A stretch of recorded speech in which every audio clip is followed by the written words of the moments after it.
Allez, nous sommes toujours sur la Convention patrimoniale à Lyon. Je suis maintenant avec Guylaine Perche. Guylaine, bonjour. Bonjour Frédéric. Guylaine, vous êtes responsable de l'équipe distribution et partenariat CGP chez Lazare Frères Gestion. On est ensemble pour faire le point sur une actualité qui est toute chaude. Vous venez de mettre en place un mandat de gestion ESG. Oui, tout à fait, une actualité très très récente.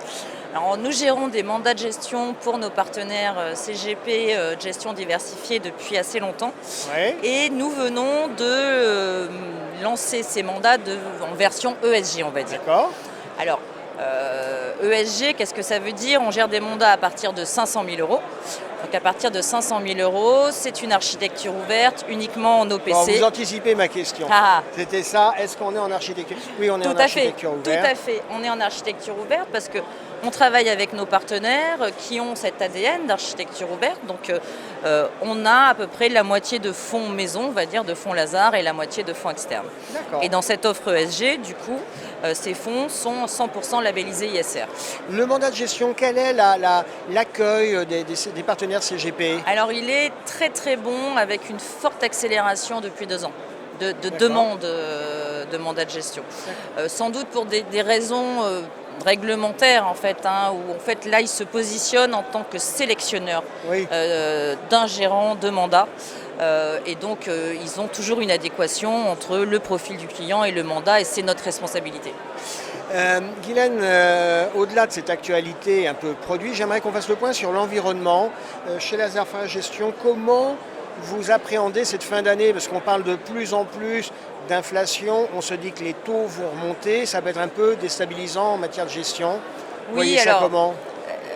En fait, la question qui reste ouverte, je dirais, c'est de savoir si cette accélération de l'inflation et des salaires est transitoire et liée aux énormes mesures de soutien à la demande qui ont été mises en place. Est-ce que ça va se calmer? Voilà, ça va se calmer.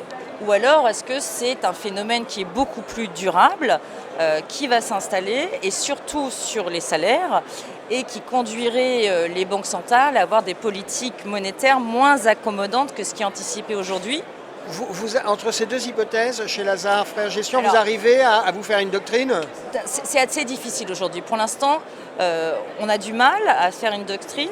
On reste très attentif à tous les chiffres de données d'inflation et du marché du travail.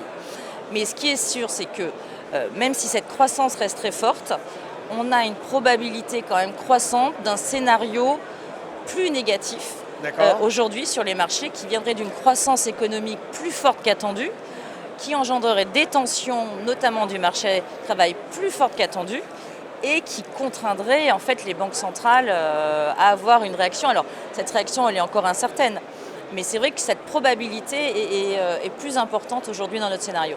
D'accord. Donc vous êtes confiant mais attentif. On est confiant mais attentif et dans nos gestions, là où on le peut, on est en sensibilité aux taux négatifs sur les taux américains. Sur les taux. Voilà. Un dernier point que j'aimerais qu'on aborde ensemble, c'est la retraite, puisque c'est un marché sur lequel vous êtes plutôt innovant. Oui, on est positionné depuis longtemps et on a été, je dirais, très actif et innovant ces derniers temps. Alors, le PER va fêter ses 2 ans, donc voilà. Donc les chiffres attendus par le gouvernement sont un peu en dessous de ce qu'ils avaient prévu, mais ça montre quand même qu'il y a eu une forte dynamique. Alors sur ces solutions retraite, on gère depuis très longtemps, depuis 2004, donc ça date pas, je dirais, d'il y a 2 ans, ce qu'on appelle des fonds à horizon. Des fonds qui vont se désensibiliser au risque plus on approche de la date de départ à la retraite. Donc on a une gamme de 10 fonds aujourd'hui qui sont adaptés pour un horizon qui va jusqu'en 2056 pour la retraite. Alors c'est vrai que vous évoquiez le PER, c'est un produit qui rencontre un certain succès, et c'est vrai que c'est un produit qui reste pour le moment lisible, la fiscalité est claire. On est en France, inévitablement cette fiscalité elle va se complexifier, mais pour le moment je trouve que c'est un beau produit. Oui, c'est un bon produit et qui est assez souple pour les clients. On parlait des fonds horizon mais aussi de la gestion pilotée. Donc là on confie la gestion de la retraite du client à un asset manager. Alors on peut toujours faire une sélection de fonds dans ces contrats, mais le principe est quand même soit d'utiliser ces fonds à horizon, soit d'utiliser des gestions pilotées. Dernière question, Guylaine, est-ce que justement ce PER, où il y a quand même un petit bénéfice fiscal à l'entrée, est-ce qu'il n'y a pas un risque que ça vienne cannibaliser d'autres poches? Certains disent ah, est-ce que ça va pas cannibaliser l'assurance vie?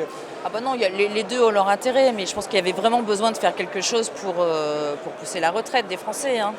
Bon, c'est bien. Enfin, les Français à épargner pour leur retraite. Guylaine Perche, merci d'avoir été avec nous. Un grand plaisir, Frédéric. Merci. À bientôt. À bientôt.